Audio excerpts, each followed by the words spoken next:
Wabarakatuh. Yang terhormat Bapak Ibu Majelis Guru dan tenaga pendidik yang sudah berkenan hadir untuk menghadiri kegiatan hari ini dalam menyebarkan pemahaman dan penerapan pengalaman budaya positif. Pertama-tama marilah kita panjatkan puji dan syukur kehadirat Allah Subhanahu wa taala yang telah memberikan kita nikmat sehingga kita dapat berkumpul di dalam ruangan ini. Tak lupa pula salawat beriring salam kita hadiahkan kepada Nabi besar Muhammad SAW yang telah membawa kita ke zaman yang penuh dengan ilmu pengetahuan seperti saat ini. Nah, Bapak Ibu, dalam kesempatan kali ini saya akan menyebarkan pemahaman dan penerapan pengalaman budaya positif yang telah saya lakukan dalam modul 1.4. Nih, sebelum kita memulai ke budaya positifnya, Bapak Ibu, ada tujuan pendidikan menurut Ki Hajar Dewantara. Kenal sama Bapak Ki Hajar Dewantara? Iya, merupakan salah satu tokoh pendidikan nasional. Yaitu tujuan pendidikannya adalah menuntun segala kodrat yang ada pada anak-anak agar mereka dapat mencapai keselamatan dan kebahagiaan yang setinggi-tingginya, baik sebagai manusia maupun sebagai anggota masyarakat. Oleh sebab itu, pendidik itu hanya dapat menuntun tumbuh atau hidupnya kekuatan kodrat yang ada pada anak-anak agar dapat memperbaiki lakunya, bukan dasarnya hidup dan tumbuhnya kekuatan kodrat anak. Jadi menurut Ki Hajar Dewantara nih Bapak Ibu, kita sebagai pendidik itu memang harus mengutamakan anak, mengutamakan bakatnya, potensinya. Kita tidak boleh memaksakan kehendak kita terhadap anak. Nah, kemudian terkait budaya positif yang akan saya paparkan kali ini, budaya positif itu sendiri yaitu merupakan nilai dan kebiasaan di sekolah yang berpihak pada murid agar mereka dapat berkembang menjadi pribadi yang kritis, penuh hormat dan bertanggung jawab sesuai dengan profil pelajar Pancasila. Nah, kita kaitkan lagi ya Bapak Ibu dengan profil pelajar Pancasila. Ada 6 dimensi apa saja kemarin? Beriman dan bertakwa kepada Tuhan Yang Maha Esa, mandiri, gotong royong, bernalar kritis dan kreatif. Iya. Ini adalah konsep-konsep budaya positif yang nantinya akan saya jabarkan Bapak Ibu. Ada 7.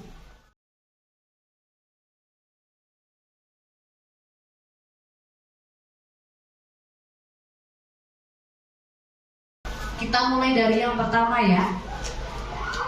Perubahan paradigma belajar. Nih, jadi dalam paradigma belajar itu ada sebuah perubahan. Dalam membangun budaya positif, sekolah dapat menyediakan lingkungan yang positif, aman, nyaman, agar siswa mampu berpikir, bertindak, dan mencipta dengan merdeka, mandiri, dan bertanggung jawab. Disiplin ini sangat berkaitan dengan kontrol guru terhadap siswa. Nah, ini ada yang perlu dicoba Bapak Ibu. Ini duduknya ada bersebelahan nggak? Ya, saya minta satu orang menjadi si A dan satu orang menjadi si B. Ayo, si A dan si B. Nggak dicobain dengan teman sebelahnya. Si A, si B, misalnya Bu Rina si A nih, nanti si Bu Martini si B, Bu Nur Halimah si A, Bu Madia si B, nih misalnya bisa Korea si A, Bu Yuni si B. Oke. Jadi Anda dan teman Anda akan melakukan kegiatan cobalah buka. Yang tadi bertindak sebagai si A siapa? Oke. Si A tugasnya mengepalkan salah satu tangan. Kepalkan salah satu tangan. Coba Anda bayangkan si A bahwa Anda itu menyimpan sesuatu yang sangat berharga di dalam kepalan tangan Anda. Anda perlu menjaga benda tersebut sekuat tenaga Anda karena begitu pentingnya untuk kehidupan Anda. Nah, tugas si B, coba dengan segala cara untuk membuka kepalan tangan Anda.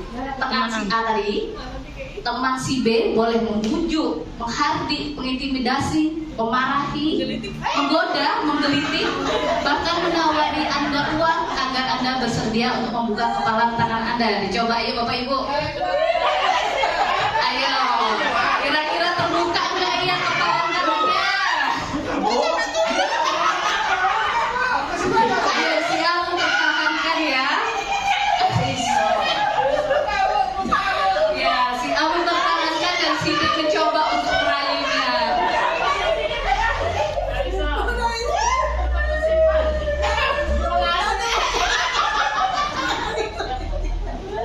Ya, bagaimana Bapak Ibu? Terbuka. Ada yang terbuka dan ada yang terbuka. Ada yang masih tertutup. Masih tertutup. Berarti banyak yang terbuka, ada yang tertutup. Terbuka. Iya. Berarti ada yang masih bisa mempertahankan ya Bapak Ibu ya, bisa mempertahankan ini. Jadi maksud hubungannya dengan tadi mengepalkan tangan itu Bapak Ibu, itu adalah posisi kontrol guru yang mempunyai posisi kontrol itu adalah diri kita sendiri. Kita yang bisa mempertahankan mau terbuka ataupun tertutup. Orang lain bisa mempengaruhi, tapi tidak sepenuhnya Bapak Ibu. Kita sendiri yang bisa mempertahankan ini. Kalau kita mempunyai suatu perubahan, kita mempunyai suatu ide, diri kita sendirilah yang bisa mempertahankan untuk posisi kontrol tersebut. Nih, ada perubahan paradigma teori kontrol menurut William Glasser. Ada ilusi guru mengontrol murid, ada ilusi bahwa semua penguatan positif, efektif, dan bermanfaat, ada ilusi bahwa kritik dan membuat orang merasa bersalah dapat menguatkan karakter, dan ada ilusi bahwa orang dewasa itu memiliki hak untuk memaksa, padahal ini hanya sebuah ilusi. Dan sebenarnya tidak semuanya ini benar terjadi, begitu Bapak Ibu. Nah, yang kedua ini disiplin positif. Mungkin pada saat kita kemarin observasi PMM beberapa ada ya disiplin positif ya. Nah, nih, apa makna disiplin? Berasal dari bahasa Latin disiplina yang artinya belajar. Makna asal dari kata berkonotasi dengan disiplin diri dari murid-murid Socrates dan Plato. Disiplin diri ini membuat orang menggali potensinya menuju sebuah tujuan apa yang dia hargai. Namun dalam budaya kita, makna kata disiplin telah berubah menjadi sesuatu yang dilakukan seseorang pada orang lain untuk mendapatkan kepatuhan. Kecenderungan umum adalah menghubungkan kata disiplin dengan ketidaknyamanan, bukan dengan apa yang kita hargai atau pencapaian suatu tujuan mulia. Nih, jadi disiplin itu merupakan kemampuan memerintah diri sendiri Bapak Ibu dalam mengontrol dan menguasai diri untuk memilih tindakan yang mengacu pada nilai-nilai yang kita hargai dengan penuh tanggung jawab tanpa terperintah oleh orang lain. Nilai-nilai yang kita hargai adalah nilai kebajikan, sifat positif manusia yang merupakan tujuan mulia yang ingin dicapai setiap individu, yaitu nilai-nilai tadi dalam profil pelajar Pancasila. Nah, yang ketiga ini adalah kebutuhan dasar manusia. Jadi kita sebagai manusia itu mempunyai kebutuhan dasar yang memang tidak bisa diotak-atik lagi Bapak Ibu. Realitas atau kebutuhan setiap orang itu berbeda. Kita harus berusaha memahami pandangan orang lain tentang dunia.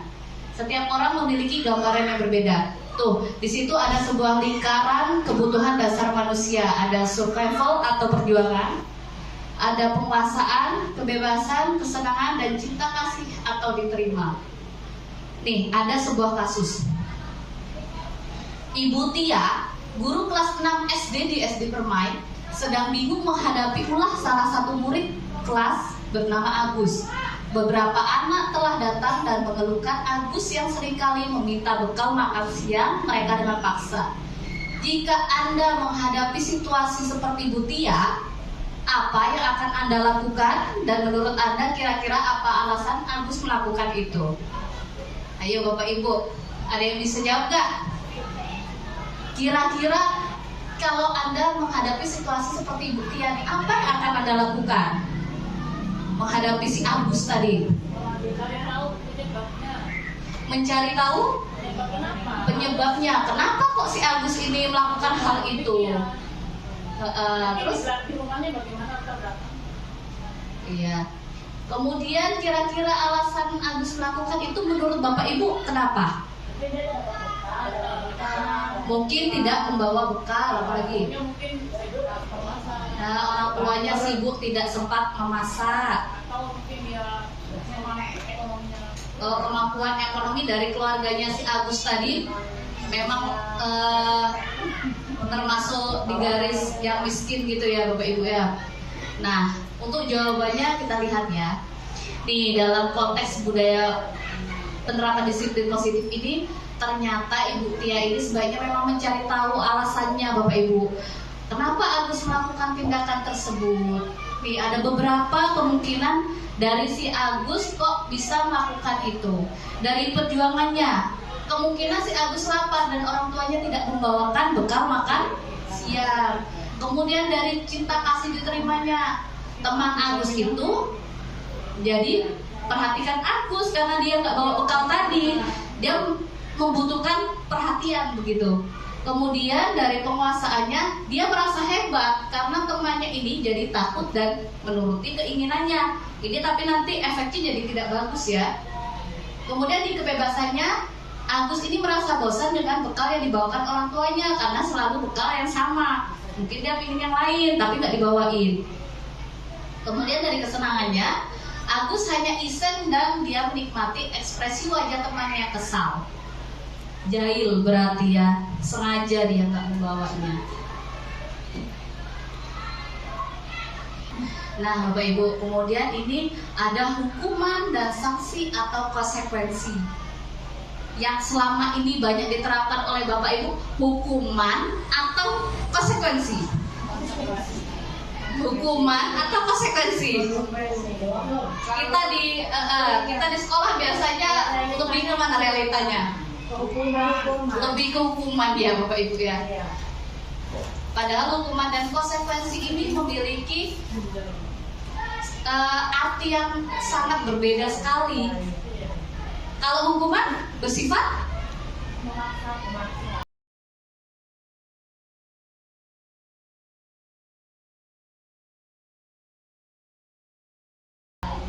iya, kalau hukuman dia sifatnya memaksa, menyakitkan, memberikan efek jera, namun bisa membekas di hati anak-anak itu sampai kapanpun mereka akan teringat. Tapi kalau sanksi dan konsekuensi itu berdasarkan apa Bapak Ibu? Kesadaran anak. Terus apa lagi? Kesepakatan antara guru dan siswa. Nih ada juga restitusi. Restitusi itu yang paling baik Bapak Ibu, yang paling bagus di antara hukuman, konsekuensi dan restitusi. Restitusi itu adalah pilihan yang terbaik. Karena apa Bapak Ibu? Di restitusi itu kita bersama siswa itu sama-sama mencari solusi. Jadi bukan gurunya yang menyalahkan, bukan anaknya yang merasa disalahkan, begitu. Nih, kemudian yang keempat, teori motivasi perilaku manusia. Ada motivasi eksternal dan motivasi internal. Untuk eksternal ini berarti motivasi yang dari luar ya Bapak Ibu ya. Untuk menghindari ketidaknyamanan atau hukuman, ini bisa timbul suatu pertanyaan di dirinya. Apa yang akan terjadi nih kalau saya nggak melakukannya? Kira-kira dia takut dengan akibat yang akan terjadi kalau tidak melakukan. Kemudian untuk mendapatkan imbalan dari orang lain, apa nih yang akan saya dapatkan apabila saya melakukannya? Kemudian yang dari internal, dari diri, ini untuk menghargai diri sendiri nih. Saya akan menjadi orang yang seperti apa apabila saya melakukannya. Ini adalah motivasi-motivasi dari internal dan eksternalnya. Nah, ini ada kita berlatih lagi. Kita mau lihat ini hukuman atau konsekuensi. Sedangkan kita tadi sudah tahu ya Bapak Ibu ya, mana yang hukuman, mana yang konsekuensi. Kita lihat dari nomor 1. Lari mengelilingi lapangan basket 2 kali karena terlambat hadir di sekolah. Hukuman atau konsekuensi? Hukuman. Yang kedua, membersihkan coretan yang dibuatnya di meja tulis. Konsekuensi. Kenapa Bapak Ibu bisa bilang itu konsekuensi? Karena dia berkaitan dengan tanggung jawab, dengan kesepakatan di kelas. Kalau yang nomor 1 tadi, itu kan berarti disuruh sama gurunya ya. Kalau nomor 2-nya karena sudah kesepakatannya, kalau memang mencoret dinding, mencoret meja, itu berarti harus membersihkannya. Kita lihat coba. Nah, betul Bapak Ibu. Ternyata memang yang pertama itu hukuman dan yang kedua ada konsekuensi. Jadi sudah tahu bedanya Bapak Ibu ya. Kemudian ini yang kelima adalah restitusi atau posisi kontrol guru. Ada yang sudah lihat modulnya di PMM?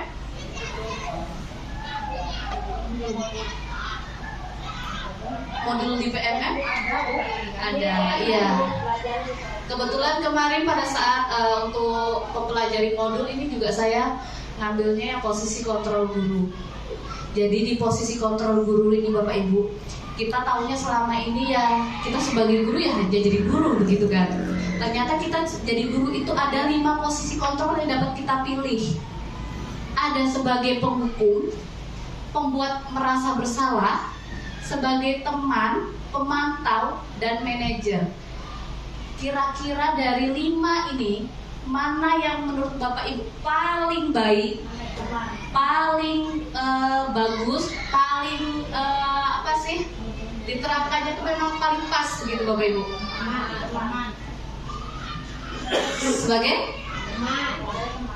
Sebagai teman. Ada lagi jawaban yang lain? Manajer. Tahu sebagai manajer itu artinya apa Bapak Ibu? Manajer itu sebagai teman juga, sebagai pemantau juga. Wah, kita kasih tepuk tangan dulu untuk Bu Martini. Berarti Bu Martini sudah baca tentang itu ya? Baca modulnya sudah? Betul. Iya, tepat sekali yang dijawab sama Bu Martini tadi. Kalau manajer itu kita sebagai teman, kita sebagai pemantau, pokoknya sudah pas sekali. Kalau teman dia hanya kita ya berperan seperti kalau kita berhubungan seperti teman. Tapi kalau manajer ini memang bisa mengatur segalanya. Iya, jadi teman juga, jadi pemantau juga. Tapi kita terlibat langsung juga dengan siswanya. Kalau yang nggak cocok ini, yang bagian posisi yang mana Bapak Ibu? Penghukum, pembuat merasa bersalah, karena akan memberikan efek yang tidak baik, memberikan efek negatif ke siswanya.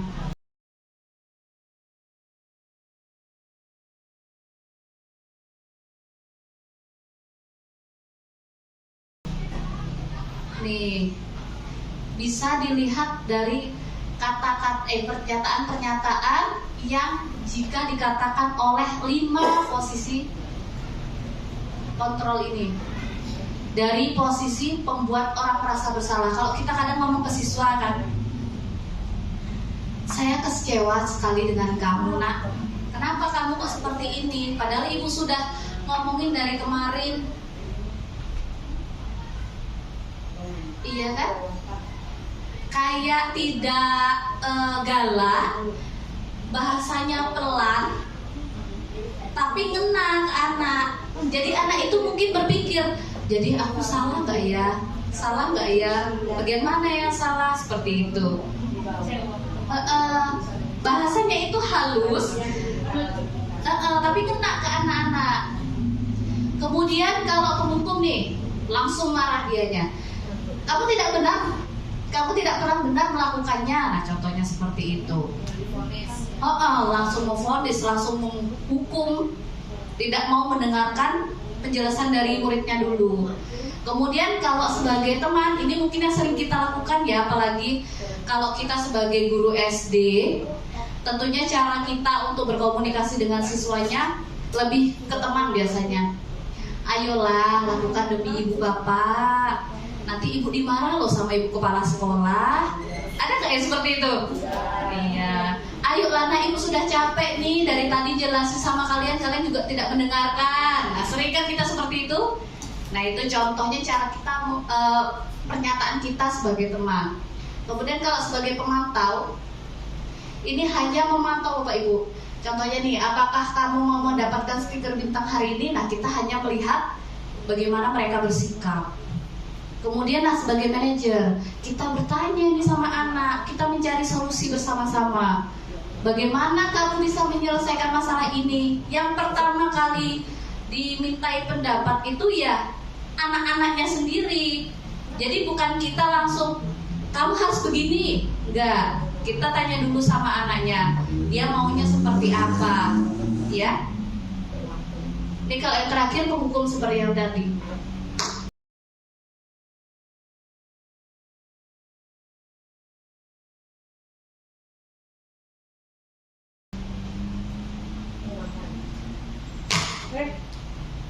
Apa ya?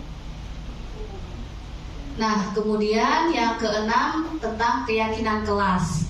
Ini kemarin di kelas rendah, kelas 1, kelas 2 ya, kita sudah melaksanakannya, membuat keyakinan kelas. Mungkin kalau Bapak Ibu yang kelas tinggi sudah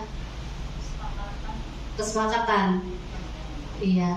Kalau kesepakatan itu masih belum pas ya Bapak Ibu ya. Kalau sekarang itu keyakinan, karena yakin gitu. Iya, tapi dia seperti beda makna itu. Keyakinan kelas. Keyakinan kelas ini adalah nilai-nilai kebajikan atau prinsip-prinsip universal yang disepakati bersama secara universal, lepas dari perbedaan agama, suku, negara, dan bahasa. Nah, menurut Gosen, tahun 98, suatu keyakinan akan lebih memotivasi seseorang dari dalam atau intrinsik. Seseorang akan lebih bersemangat untuk menjalankan keyakinannya daripada hanya sekedar mengikuti peraturan. Kalau di kelas Bapak Ibu kemarin membuat keyakinan kelasnya bersama-sama atau ditentukan oleh gurunya?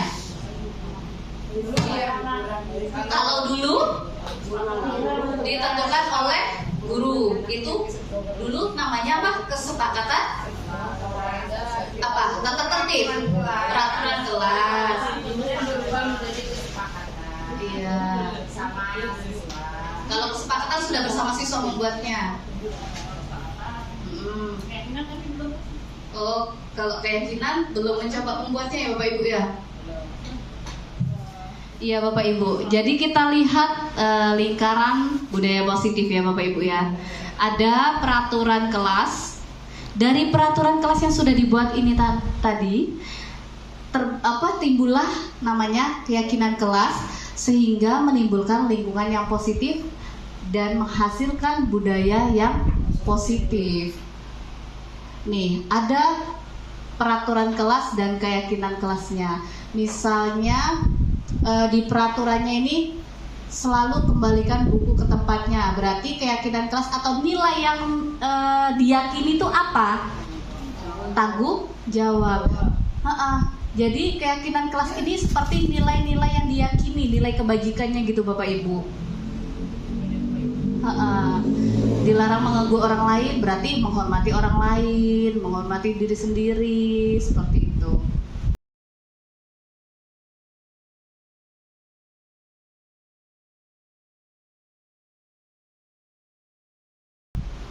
Nih, lebih pembentukan keyakinan kelas. Mungkin untuk beberapa Bapak Ibu sudah mencoba untuk pembentukannya kemarin. Nih, keyakinan kelas bersifat lebih abstrak daripada peraturan. yang lebih rinci dan konkret. Keyakinan kelas berupa pernyataan universal. Pernyataan keyakinan kelas dibuat dalam bentuk positif. Jadi tidak boleh ada kata-kata jangan, dilarang, itu tidak boleh. Lebih seperti duduk yang rapi misalnya. Tidak boleh kita menggunakan kata-kata jangan ribut, nggak boleh gitu. Kata larangan tidak boleh. Kemudian keyakinan kelas ini hendaknya tidak terlalu banyak sehingga mudah diingat dan dipahami. Seperti kemarin membuat keyakinan kelas itu sekitar 4-5 poin saja, tidak perlu banyak-banyak. Kemudian semua warga kelas ikut berkontribusi dalam pembuatan keyakinan kelas lewat kegiatan curah pendapat. Jadi memang keyakinan kelas ini bukan dibuat oleh gurunya saja, tapi berkomunikasi dengan siswanya, bersama-sama membuatnya, bersama-sama untuk mencari keyakinan nilai apa saja yang mau diyakini oleh kelas kita, seperti itu. Kemudian bersedia meninjau kembali keyakinan kelas dari waktu ke waktu. Jadi tidak hanya sekarang keyakinannya itu sampai tahun depan mau itu lagi, itu tidak perlu seperti itu Bapak Ibu. Kalau memang mau dirubah atau mau diperbaiki, boleh saja. Nih, ada dokumentasi sosialisasi keyakinan kelas yang sudah saya lakukan di kelas saya, Bapak Ibu.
Ini siswa menulis keyakinan yang mereka inginkan. Kemudian guru dan siswa mengulas keyakinan yang telah tertulis. Selanjutnya guru dan siswa ini memilah keyakinan kelas yang penting dari beberapa keyakinan-keyakinan yang sudah dituliskan tadi. Kemudian mengubah keyakinan kelas menjadi kalimat positif. Nah, selanjutnya mengecek dan menyepakati keyakinan kelas yang sudah dibuat tadi. Menuliskan keyakinan kelasnya bisa tadi untuk di poster seperti di karton seperti itu, kemudian menempelkannya di dinding kelas. Karena apa? Menempelkan di dinding kelas itu tentunya nanti dibaca oleh anak-anak Bapak Ibu ya, dan mudah diingat oleh mereka. 31.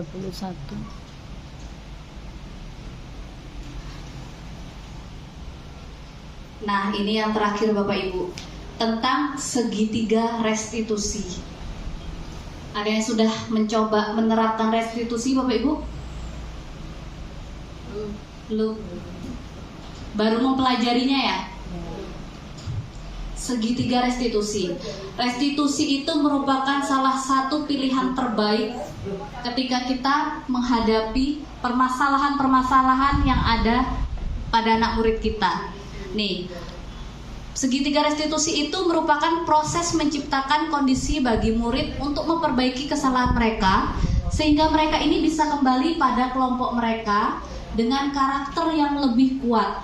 Jadi kalau anak punya kesalahan, kita tidak boleh tiba-tiba seperti memarahinya di depan umum, di depan murid-murid yang lain. Itu tidak boleh sebenarnya Bapak Ibu. Seharusnya kita memanggil mereka, siapa yang sedang bermasalah kita panggil, kita ajak diskusi, kita tanyakan, kita cari solusi bersamanya agar memang permasalahan itu tidak terulang kembali. Memang mungkin sebenarnya ini masih sulit dilakukan ya, karena kadang anak-anak zaman sekarang itu kalau misalnya kita tegur dengan baik-baik, kita ingatkan dengan baik-baik, pada saat itu ya Bu, maaf Bu, besoknya diulangi lagi.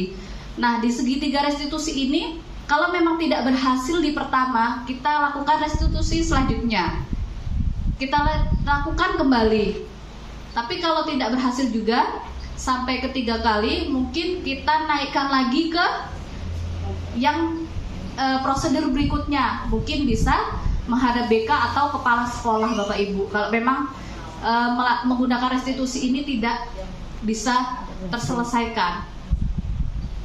Melalui restitusi, guru dapat membantu murid menjadi lebih memiliki tujuan, disiplin positif, serta memulihkan dirinya setelah berbuat salah. Jadi enggak setelah dia berbuat salah semakin merasa bersalah begitu, tapi diberikan penguatan. Kemudian membantu murid untuk jujur pada diri sendiri dan mengevaluasi dampak dari kesalahan yang dilakukan. Dan memberikan penawaran bukan paksaan. Jadi mereka ditanyain maunya ini seperti apa yang akan dilakukan selanjutnya, bukan malah dimarahin. Nih ada segitiga restitusinya. Yang pertama menstabilkan identitas, kemudian validasi tindakan yang salah dan menanyakan keyakinannya.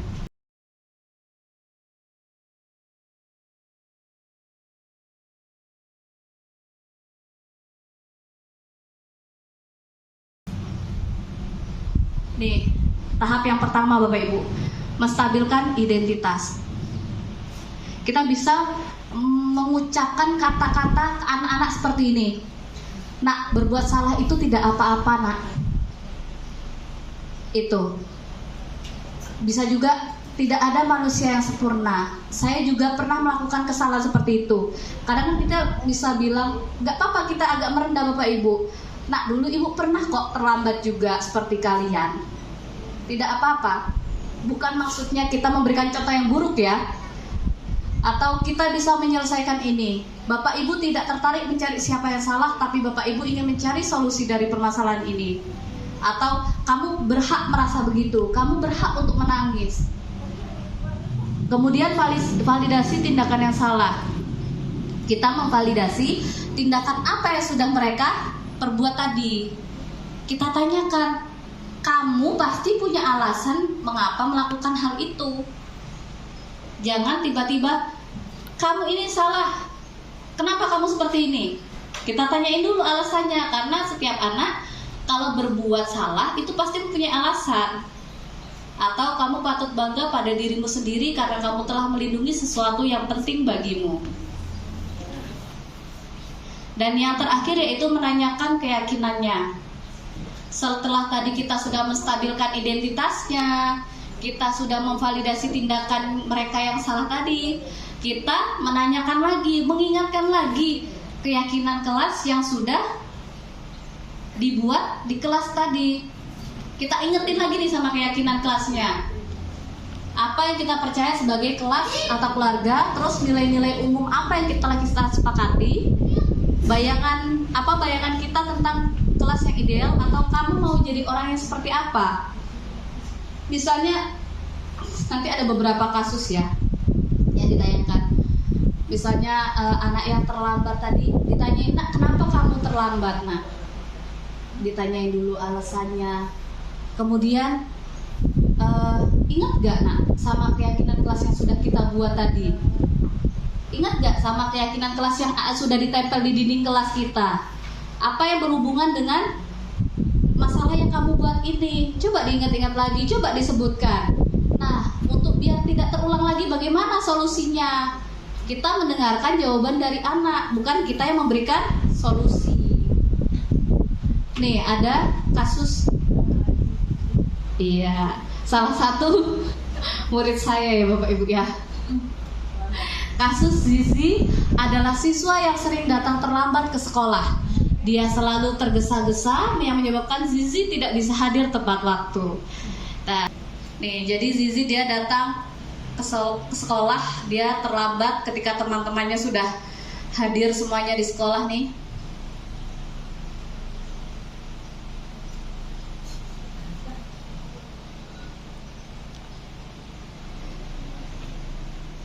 Nih penerapan restitusinya. Restitusinya. Ini penerapan restitusinya ya Bapak Ibu ya. Kata-kata yang bisa kita ucapkan. Ingatkan kembali ya. Tadi Zizi datang ke sekolah jam berapa? 7:30. Seharusnya kita kalau baris di depan itu kumpulnya jam berapa?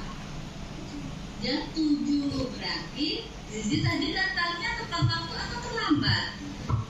Terlambat. Itu hal yang baik atau bukan sih? Bukan. Seharusnya itu dilakukan atau tidak? Tidak. Nah, setiap orang itu pasti pernah melakukan kesalahan. Seperti Zizi tadi datangnya terlambat. Ibu juga pernah terlambat pada saat datang ke sekolah, tapi di sini ibu bukan menyalahkan Zizi.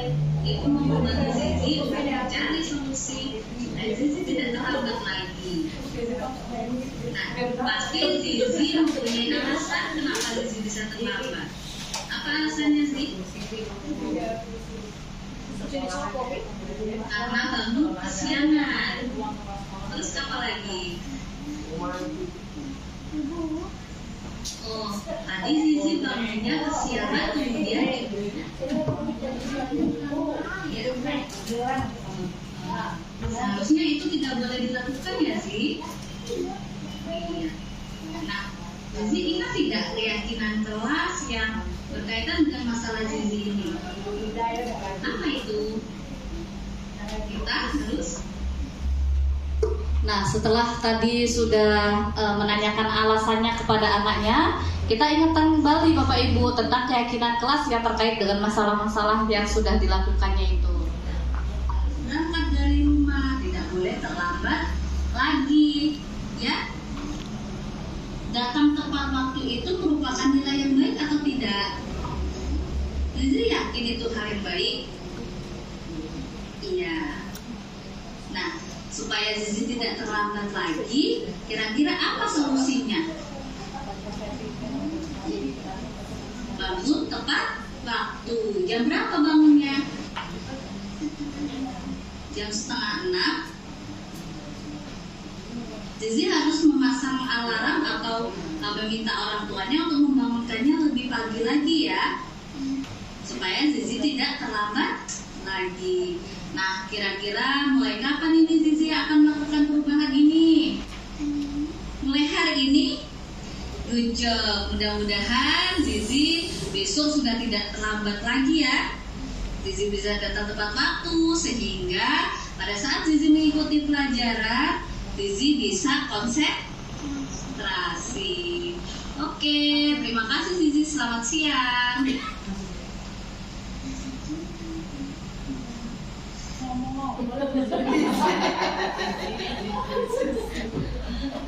Iya Bapak Ibu.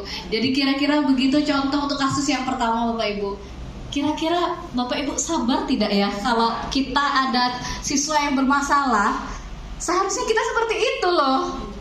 Manggil muridnya, kita ajak diskusi dengan bahasa yang santun, betul. Tidak boleh memberikan efek negatif ke anaknya. Sabar gak kira-kira? Secara teori ya. Iya, secara teori iya ya. Tapi kalau misalnya di kelas kita ada 30 anak, di hari itu ada yang bermasalah lebih dari 1, mantap ya.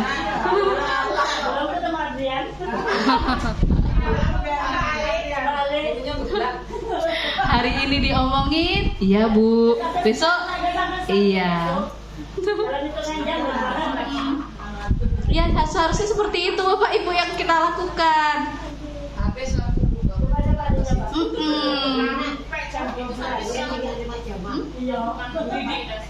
Restitusi. Ya, melakukan restitusi itu boleh dilakukan pada saat jam istirahat atau setelah pulang sekolah Bapak Ibu.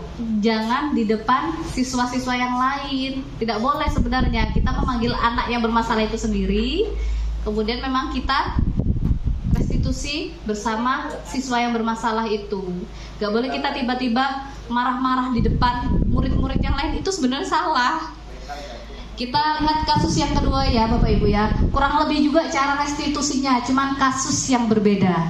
Kalau tadi siswa yang terlambat, yang kedua ini saat pelaksanaan ujian harian, Zizi berusaha untuk melihat jawaban temannya atau mencontek. Ini realitas sekali ya. Iya. Karena ini kemarin mencontohkan salah satu siswanya melakukan kesalahan. Kenapa dia nanti senyum-senyum? Karena dia katanya dia nggak pernah seperti itu Bu. Tapi untung nggak nangis mau disuruh acting kemarin.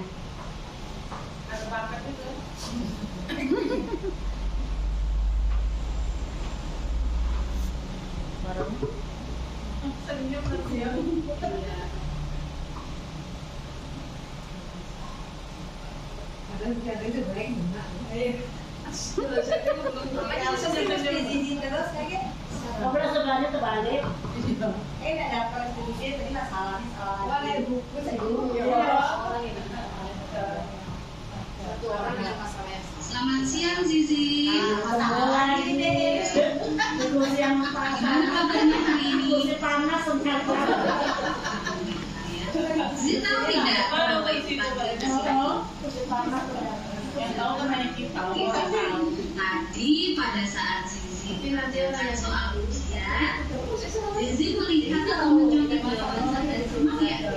Karena dipelajari. Iya. Benar itu. Nah menurut Zizi itu orangnya ini atau tidak? Awalnya kayak Jadi Zizi tahu ya bahwa itu tidak baik. Iya. Nanti setiap pasti ada kesalahan ya sih. Itu juga dengan Zizi tadi, Zizi sudah mencontek atau melihat jawaban dari teman saat mengerjakan soal ujian. aturan Dennis ya. Dennis ini bukan tapi nanti Iwan mau membantu Zizi untuk mencari solusi supaya Zizi tidak mencontek lagi. Nah sebelum itu Ibu akan bertanya, pasti Zizi mempunyai alasan kenapa Zizi tadi mencontek. Apa itu alasannya sih? Karena tidak belajar. Karena apa lagi? Kebanyakan main HP. Nah jadi alasan Zizi ternyata mencontek karena Zizi tidak belajar dan kebanyakan main HP. Itu tidak boleh dilakukan lagi ya sih. Zizi ingat tidak keyakinan kelas kita tentang permasalahan yang sudah Zizi buat itu? Apa itu? Kalau kita mengerjakan sesuatu harus apa? Harus jujur. Zizi ingat tidak itu hal yang baik? Zizi mengetahui itu. Ibu mau tanya nih, kira-kira bagaimana solusinya Zizi supaya nantinya Zizi tidak mencontek lagi? Banyak belajar, apalagi harus berusaha kalau ingin mendapatkan hasil yang baik. Zizi tadi sudah mengerti kesalahan Zizi, sudah tahu cara mencari solusinya. Kemudian Zizi mulai kapan akan menerapkan perubahan ini? Mulai besok. Janji? Ya mudah-mudahan mulai besok Zizi jadi anak yang baik. Zizi tidak mencontek lagi. Zizi sudah berusaha untuk melakukan hal-hal yang baik lagi. Tas dulu. Ya, itu untuk kasus yang kedua ya Bapak Ibu ya. Memang kita sebagai guru harus ekstra sabar. Ekstra sabar untuk menghadapi murid-murid kita, apalagi anak-anak SD yang memang masih sangat perlu bimbingan, yang kadang diomongin sekarang 1 menit kemudian mereka sudah lupa kembali. Nah, ini ada respon murid yang sudah melakukan restitusi tadi. Assalamualaikum warahmatullahi wabarakatuh. Saya Zizi dari kelas 1A. Senang sekali praktik segitiga diuji bersama Uti. Saya diajarkan mencari solusi dari masalah seperti ini. Ya, itu jadi respon dari murid saya. Respon dari salah satu murid saya sudah melakukan segitiga restitusi. Kemudian ini setelah saya mempelajari modul budaya positif ini, ada beberapa refleksi yang saya dapatkan. Yang pertama, saya mencoba menerapkan hal baru, yaitu sudah membuat keyakinan kelas dan melaksanakan praktik segitiga restitusi bersama siswa. Kemudian saya telah merancang dan menerapkan langkah-langkah yang berurut dalam kegiatan pelaksanaannya, sehingga rancangannya dibuat sesuai kesepakatan dan menjadikan siswa di kelas lebih disiplin. Dan siswa sangat antusias dalam proses kegiatan. Kemudian rencana perbaikan untuk implementasi ke depannya, ini ada beberapa yang mungkin direncanakan untuk dilakukan untuk depannya ya. Lebih meningkatkan kerjasama, kolaborasi, dan komunikasi yang efektif antara kepala sekolah, guru, tenaga pendidik, orang tua, dan masyarakat sekitar dalam upaya mewujudkan budaya positif di lingkungan sekolah dan kelas. Kemudian akan menerapkan pembiasaan siswa yang terkait budaya positif di sekolah atau kelas, mengevaluasi secara berkala terhadap pelaksanaan budaya positif di kelas atau sekolah, dan membuat slogan-slogan terkait budaya positif di area kelas, lingkungan sekolah sebagai upaya mengingatkan dan menanamkan budaya positif dalam diri siswa. Ya, terima kasih Bapak Ibu. Jadi demikian yang dapat saya paparkan pada kegiatan kali ini tentang budaya positif. Mudah-mudahan apa yang sudah saya pelajari dan yang sudah saya sebarkan ke Bapak Ibu ini nanti bisa kita terapkan secara bersama-sama, sehingga lingkungan sekolah kita bisa tumbuh dan terciptanya budaya positif yang apik ya Bapak Ibu ya. Saya ucapkan terima kasih atas partisipasinya pada kegiatan hari ini, dan mohon maaf jika ada kesalahan kata pada saat saya memaparkan tadi. Saya akhiri, wassalamualaikum warahmatullahi wabarakatuh.